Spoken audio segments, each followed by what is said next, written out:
Hello, and welcome to another episode of Healthy, Thriving Family After Divorce.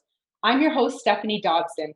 I'm the founder and content creator for Up a Notch Learning, Inc., and I'm pleased to bring with you another guest who will bring us a positive and constructive ideas, skills, and tools to help you on your quest to be a healthy, thriving family after divorce. I'm pleased to have with me today Lili Vasileff, who is the president of Divorce and Money Matters and a three-time author. She is a fee-only certified financial planner professional, a master analyst in financial forensics, specializing in matrimonial litigation, a certified divorce financial analyst, and a registered investment advisor. She's a pioneer and a nationally recognized expert in the field of divorce financial planning. She has strived for more than 2 decades to give clients a sense of confidence during these difficult times. Lili is regularly quoted and interviewed across print, radio, TV, and online, and is a featured contributor to the Wall Street Journal, Financial Times, CNN Money, CNBC, Bloomberg News, Reuters, AARP Magazine, Time, the Journal of Financial Planning, the New York Law Review, the New York Times, and more. Welcome, Lili. Thanks for joining us. Thank you, Stephanie. That was an outstanding intro. I appreciate it. Today, Lili and I will be building on the theme that is right at the root of all of our resources at Up a Notch Learning, being prepared for your separation or divorce.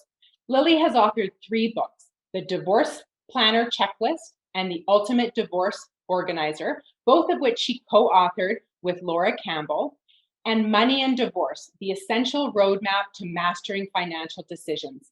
Today, we'll be talking about Lili's area of expertise, the financial process of separating. So without further ado, let's get going.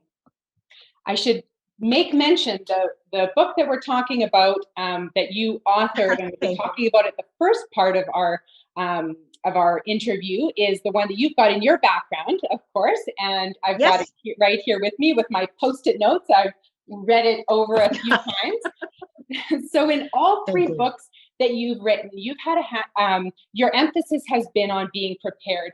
Can you give us your perspective on the importance of being prepared for and informed about the process of separation or divorce that our viewers are about to embark on?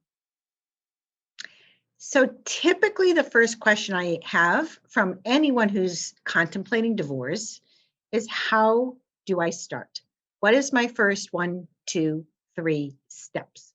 Mm-hmm. And it's interesting because there really isn't a lot out there that gives you just a very clear, concise, to the point, here's what you do, here's what the next thing is you do, and here's the third thing you do. So when I was invited by the American Bar Association to write this book on money and divorce, that's exactly what came to the top of my mind. What is it that somebody needs to do from the moment divorce kind of crosses their consciousness in terms of either being on the offense or on the defense? And you know the saying, right? That the best defense is always a good offense. And really what that means is the idea means that you're being proactive instead of being passive. And that you take a position where you are going to be prepared so that you will have a strategic advantage. And the strategic advantage is knowing the landscape, how to pace yourself, and what you need to press the button to get started. And when you prepare yourself for this kind of a journey, and it's a journey, it's going to be a marathon, it's not a sprint. You need to know how to pace yourself, how to gather what kinds of information are going to be needed. You need to know what your lifestyle costs, what your assets and your debts are, who you owe, who owes you, how are you going to pay for a divorce? And to budget for a divorce is like the farthest thing from most people's mind. And it's the most obvious because you can't get anyone on your side or build a team until you have resources. So the first thing you really need to do is figure out what are your resources to be able to get into this legal process that will cost money, which is why I wrote the book, the divorce organizer, which is to help you plan that part of it just as you would budget for any other major life transition. And then you can start building a team you trust, that you can rely on, that you can learn to listen from and take their advice, so that the most important part of this is that you're fully participating. To be passive, I think, is the greatest risk in any situation. Yeah, and it really is a process, as you describe, a process, a journey. It takes time, it costs money. And when you talk about a strategic advantage, um, the way I put it is it's not as much about having an advantage over your spouse. It's about making sure, from my point of view, it's about making sure that you're well informed. Now, when we know that as people live their lives and they have their family, some people are the financial managers of the family, some people are the parent managers of the family, and all of the different areas, the gardening manager of the family, everyone sort of has their jobs. And so when someone's Right. thinking about separating, it can be really tough because you may not have ever participated in certain aspects of your family life. And when you're separating, you don't have a choice anymore. You have to be informed about all of those pieces that will make such a difference to you going forward. And so to me, that's the strategic advantage, is going from uninformed to informed. That's exactly it. You hit the nail on the head. That's exactly what I wanted to say. Strategic advantage. Knowledge is power. Because what's the opposite? The opposite is uncertainty. And what does uncertainty do? It breeds fear, it brings anxiety, it breeds frustration, and it breeds panic and paralysis. It's the worst that you can endure in the moment where you are supposed to act for yourself in a proactive way. So exactly right. The strategic advantage, what I mean, is not who files first or who has the best attorney or who does what. It's getting the knowledge of what you need to know in order to be prepared to deal with all of the issues that you may be very unfamiliar with. And it's so true that there's always one person who's a little bit ahead in this process of maybe realizing that divorce is now coming down the pike. And if you haven't dealt with the finances, as you were just saying, if you're like the gardening person in your family and you haven't dealt with the finances, this is the time to learn, to educate yourself for yourself, because that's what it's really all about, is empowering yourself to fully participate in a process that is really foreign to most people. As I was reading through your book, Money and Divorce, one of the things I was realizing is how many aspects there are to separation and divorce, and how many things that people have to get informed on. Now, I was reading it as a Canadian divorce professional. And so, of course, I have context, because the way I was reading it was, oh, that's interesting. This is, the way retirement assets are in the States. And then in my brain, I was thinking that compares to how the way that our retirement assets are here. So I was reading it with context, and it was already a lot. And so as a professional, there was a lot of information. And when I can imagine that when people who are unfamiliar with this territory, if they didn't have a guide like this, the overwhelm would be just so incredible. And we see this all the time with our clients. And so I'm so grateful Yes. that they have a Yep. resource like this to be able to rely on. What kind of things do you do to help clients with that overwhelm? It's interesting of when you meet them and who they have listened to or consulted with, Yeah. or who is on their shoulder whispering sweet nothings in their ear.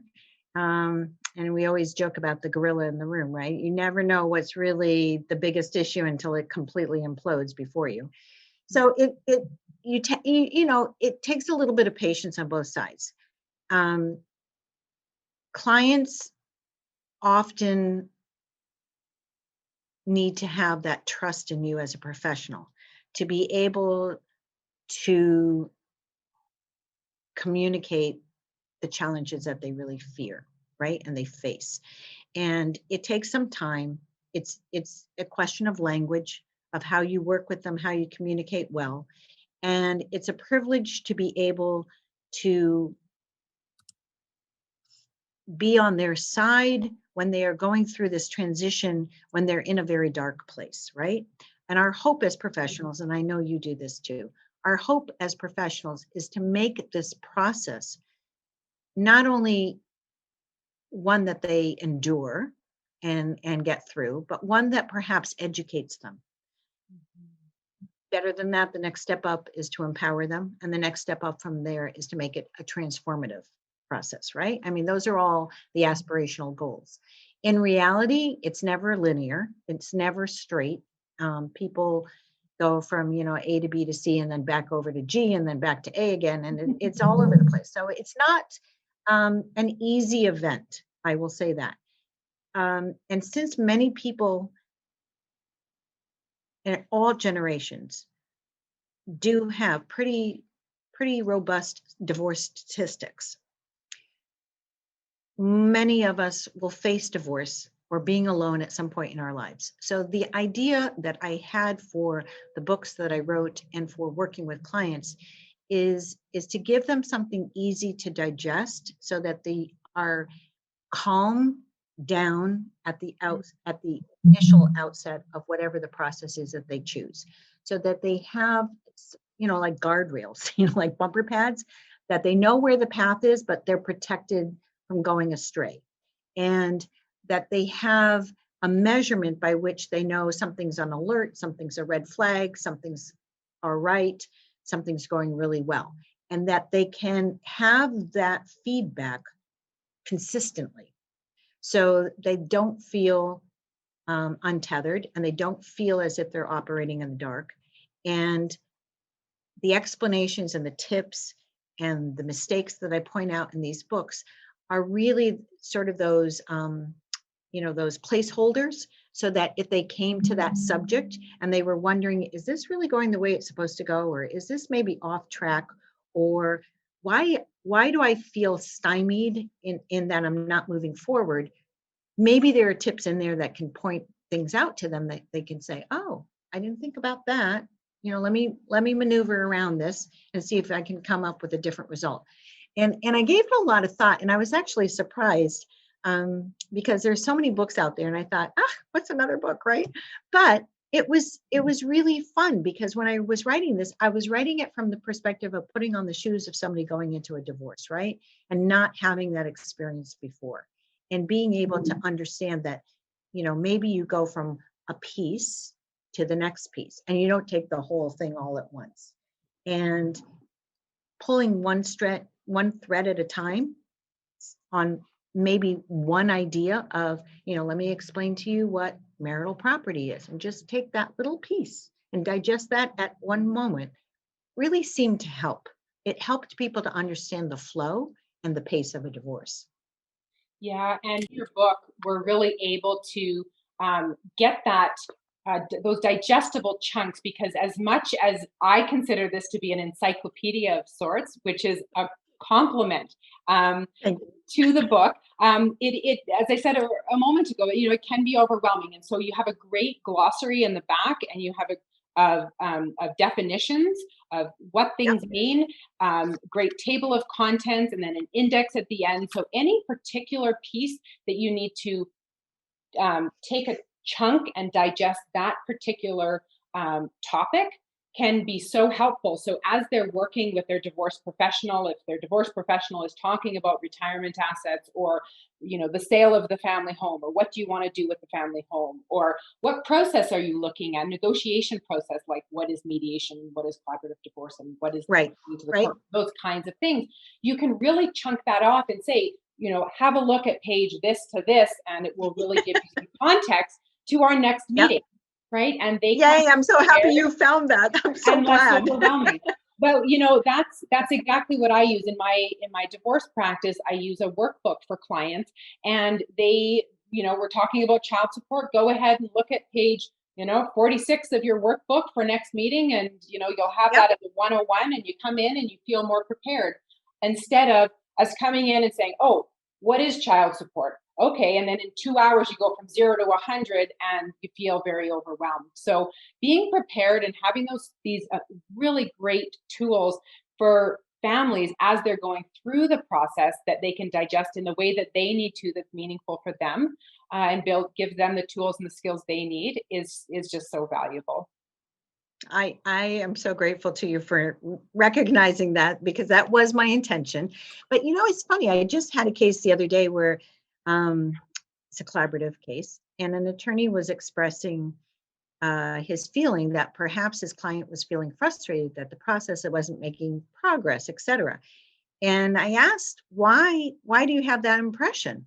And he said that he thought she commented that things weren't moving forward, or that there wasn't enough standing up for me in this process, et cetera, right? And I said, well, maybe what the real problem is that we're still, not always, we're still on the conceptual part rather than getting to a part of something tangible. Like, here are the numbers, here's what the choices are, there's a pot of income. How are we going to, divide this between two households? Are we, okay with what we think are the cost of the two households? Let's start there and then work backwards. And it was interesting to me because while I'm very conceptual, I like also being concrete. I like having something that you can sink your teeth in, you walk away with, and you say, here are three choices. I get what the outcomes are from each one of them, pros and cons. All right, I'm going to, tweak them all and figure what I come up with as a fourth, right? And so that's what this book is about. It's concrete. It gets to, really very tangible points that can be implemented and utilized in any kind of a negotiation or research or whatever you want to call it. And when I wrote this book, I thought it was for the general public because the ABA asked me to write a book for the public. And when I wrote it, and they have a bazillion attorneys who edit it and review it, et cetera, all of them were making comments like, wow, we didn't know this. And I thought, oh my God, how do you not know these things, right? So I'm very pleased that you, as a professional, think it's important, and I'm very grateful to that. I think it's for both professionals and the public. Well, as I was going through the book, as I said a moment ago, is it's amazing how different some of the things are, the processes, the way that everything works in the U.S. versus in Canada. And so, to me, I was fascinated reading it, not just in preparation for our interview today, but also just out of sheer curiosity. I love learning about new things and that sort of things. One of the things I wanted to just reflect on, you were mentioning about this case that you had, and with the kind of advocacy that this spouse was receiving and wasn't so sure about it. We have another interview in our interview series about divorce advocacy and what that means and what that looks like depending on the process that you're in. And advocacy, as it looks in a courtroom, may be very different than advocacy as Oh, it sure. relates to other types of processes. And so I encourage our viewers to check out that interview if they're interested, because it really is different. And a lot of times when people call our office, they'll think, a lawyer is a lawyer is a lawyer. And what does process even mean? What does it have to do with what I'm going through? And do I even need to worry about that? And is there really a difference? And so, it would be very helpful, I would say, for our viewers, or even for that party that you're talking about that wasn't so sure about the kind of advocacy that I he or she was think that's a receiving. great Yeah, idea. yeah, Yep. is really, can be really, really helpful. Absolutely. I wanted to point out one of my very favorite parts in your book. It's at page 54, and it's a flow chart, and it's called the Divorce Financial Planning Flow Chart for the Client. And this outlines the process of using a divorce financial planner from start to finish. Can you describe for our viewers this process and its benefits? So I created this flow chart, when the dinosaurs roamed the earth, right? A long time ago. And I just thought it was a great visual aid to show clients what the roadmap is from a financial perspective of how they are participating in a process, what's required of them when, and when do financial things begin to get discussed, negotiated, closed, and settled. And so I created a flow chart that I thought was pretty simple, and it just outlined the certain phases. It doesn't necessarily, again, coming back to the idea that divorce is not linear, it is linear in the sense of its evolution, but it's not linear in the sense that you go through these phases in direct succession. And as you and I know, you can circle around the drain a lot sometimes in divorce processes. So, but it's I thought it was just a great visual aid, and I usually hand it out to a lot of different clients if I am working with them, just to have them understand what's the beginning and sort of where the end is on the financial spectrum of issues that are to be discovered, analyzed, evaluated, negotiated, and settled. Mhm. Yeah, absolutely. They may not know, what kind of a professional do I need? And I talk in other content at Up a Notch Learning. Why would you need a divorce lawyer versus a divorce mediator? But within the team of and the spectrum of divorce professionals, there's also the financial professional. There's the psychologist that can be of assistance, the therapist, the lawyer, and the realtor, and all of these various professionals that make up that team to help you as you go through your separation and divorce. So I always laugh because, really what's divorce about? It's about children and it's about money. So I hate to say this, Stephanie, I don't know how the lawyers fit in there, but generally speaking, financial issues are always critical, right? These are often one-time, one-stop decisions, right? You get it right, there's no do-overs, that's it. And I think in this day and age, with so many variables happening in the economy, with jobs, with um, value of assets, et cetera, it really helps to have someone whose expertise is solely focused on the financial issues to really go through the pros and cons of each one of them, to look at the short and the longer term implications, to evaluate tax impact, and just to give a very comprehensive deep dive into what was, what is, and what will be for that person to have as a roadmap going forward in divorce as well. I mean, the end goal is to provide confidence and financial security for our clients. That's the end goal. And to have sustainable agreements where they're practical, they're implemented, they're lived up to, and the parties can live peaceably with it. So the idea of a financial professional, I mean, as I serve as president of the National Association of Divorce Financial Planners, I really, really, really think divorce financial planning is an integral part of every divorce process. And why? Because for people who have limited resources, we can figure out how to stretch them, which are the priority debts to pay off, where, how to deal with tax penalties. For the people of very high net worth, we're looking at very complicated marital estates that may or may not be easily transferable, that may have separate property issues or, tracing and fraudulent issues. So there's just a big sandbox we can play in. That's how I say it usually. And you've done a really good job of describing, at page 54, but also in our interview, about what a divorce financial professional is, because we know generally out there are financial professionals. But in the divorce realm, there's some specialized training. And what I think would be helpful for our viewers is to really understand the difference amongst the financial professionals and the different designations. Not to go through all of them individually, but just generally speaking, there's divorce financial professionals, and there's financial advisors, and there's accountants. And as someone who's going through divorce might say, well, I have a financial advisor, so why would I, could I just use that person, or could I just use Okay. my accountant to explain? So Okay. did you go through So that? you teed it up beautifully.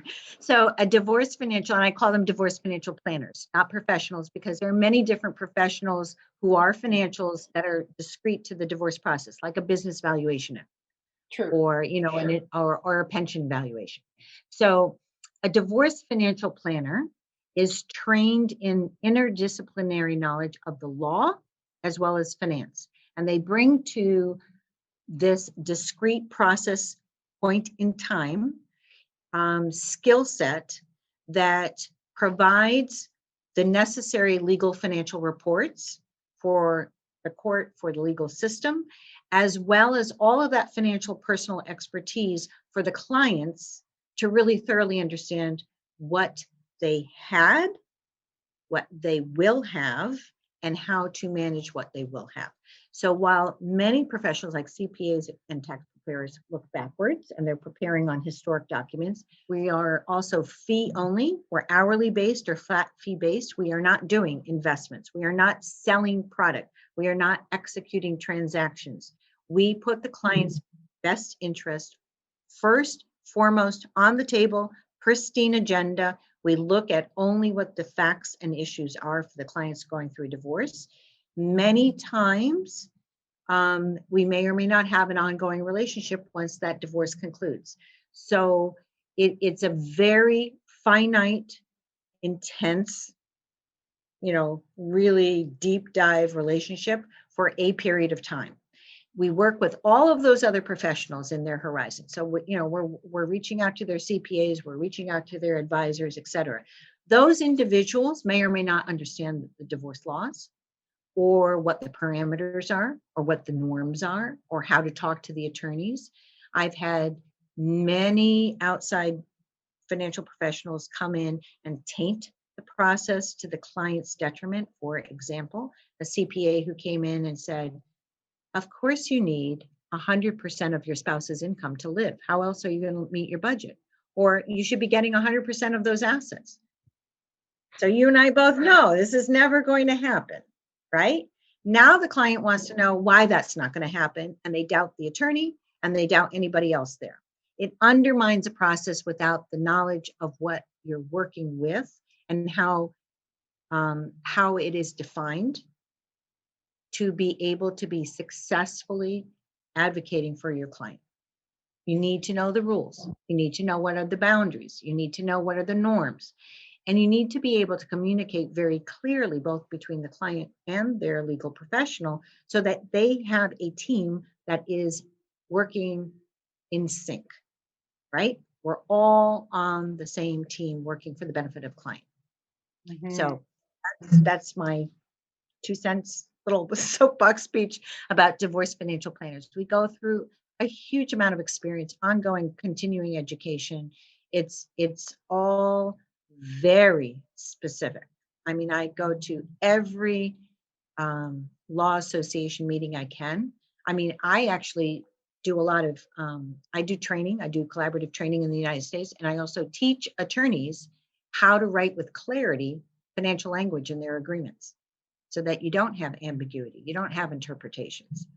Mm-hmm. So, yeah. Well, and I recall a moment ago when you said that your introduction was very long, but there was a reason it was very long, because you are so involved in so many different aspects. And as we know, as divorce professionals, it is so important to continually learn and to continually build and to help to not only skill build for yourself, but to skill build for others and to learn from each other. And so lawyers learn from financial planners, and financial planners can learn from lawyers. And so absolutely, we're always very appreciative when we can have a very skilled individual like yourself that joins our team to help people to get through their separation or divorce. Let's well, thank you. I mean, yeah. No, go ahead. I was just going to say, it's always a pleasure when you strike common ground for the benefit of a client, right?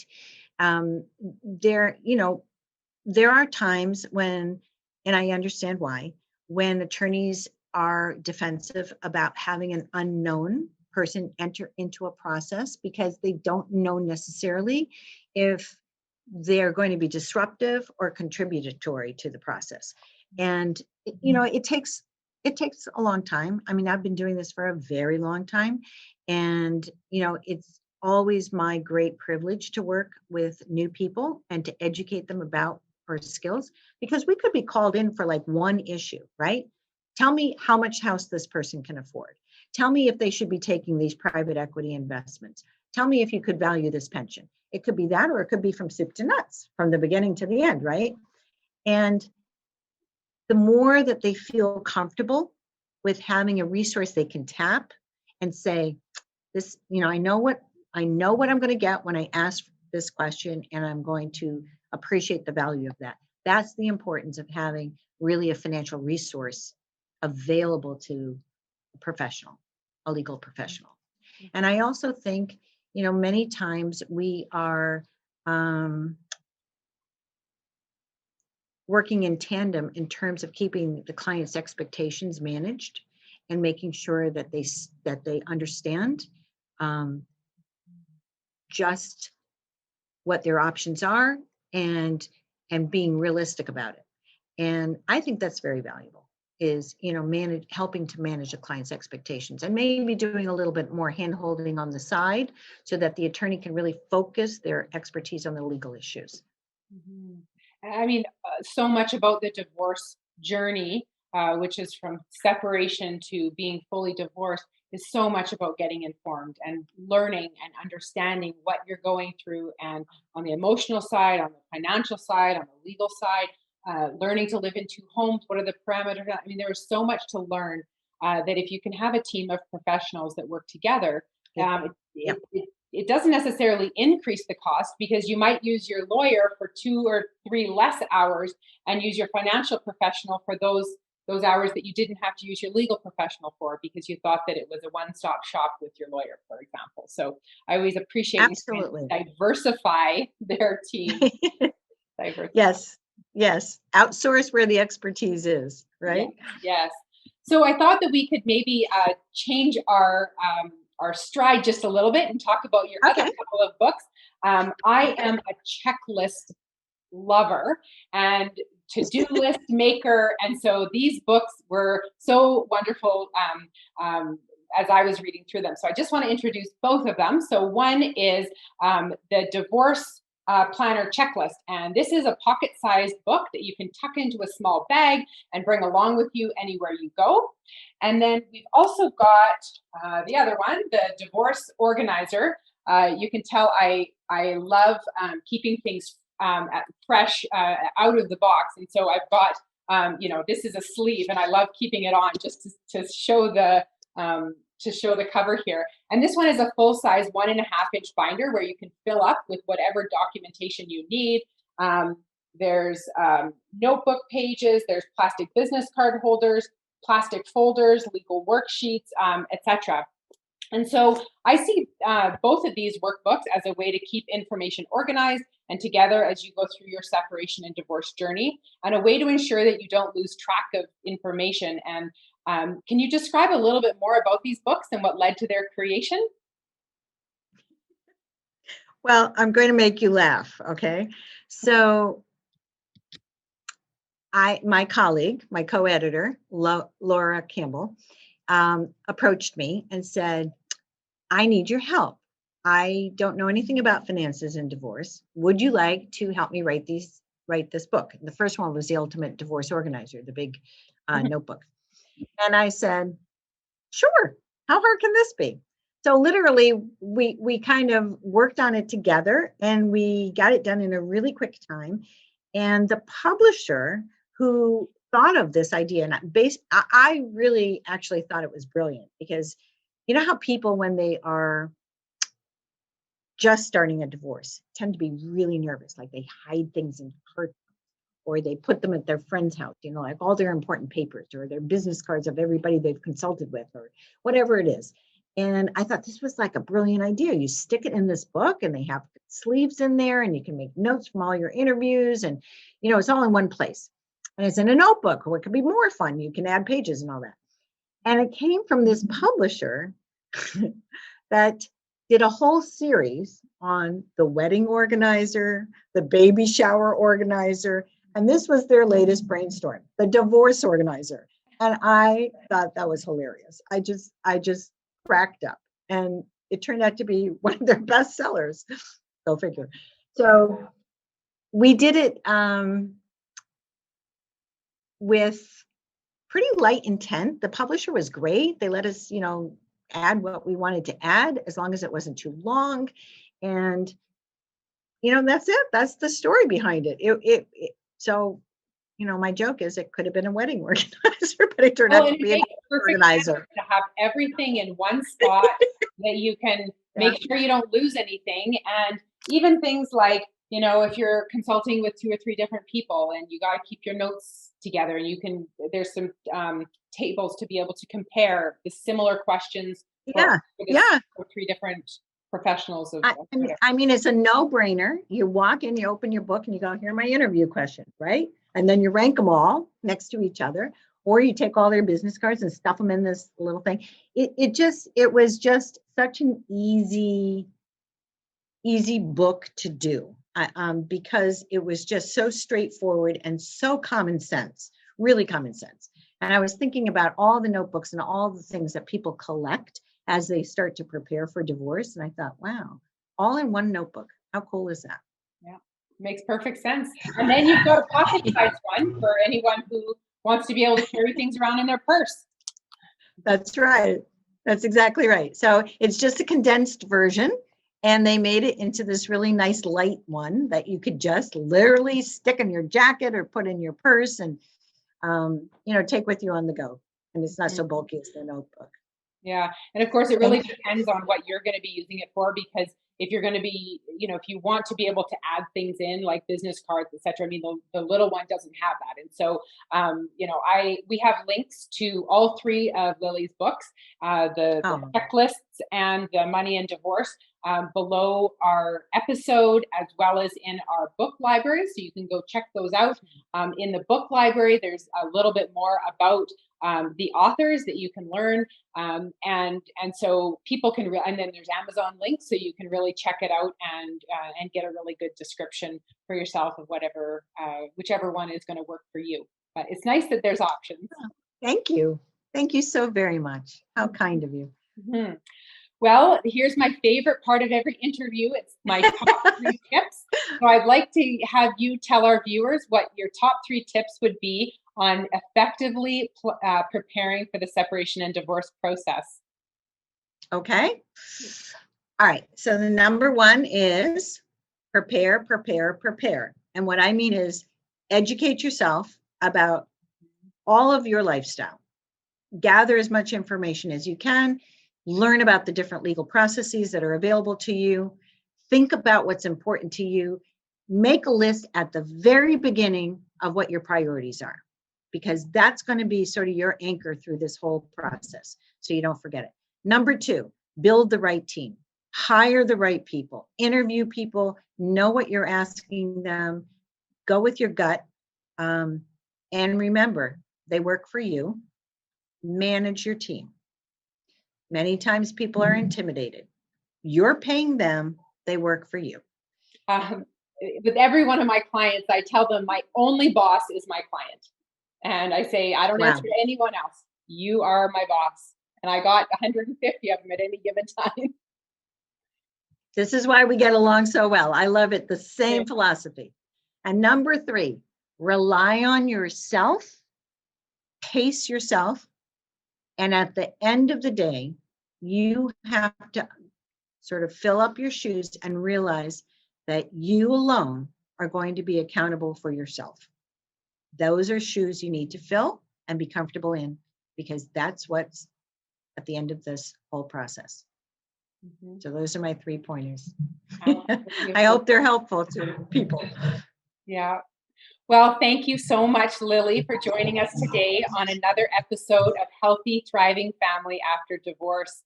Thank you to our viewers again for tuning in. Please check out our other interviews in our interview series, as well as all of our other resources in our e-learning community that are positive and constructive resources to help you as you go through your journey to separation and divorce. Thanks again for joining us. Thank you, Stephanie, so much. Thank you. My great pleasure.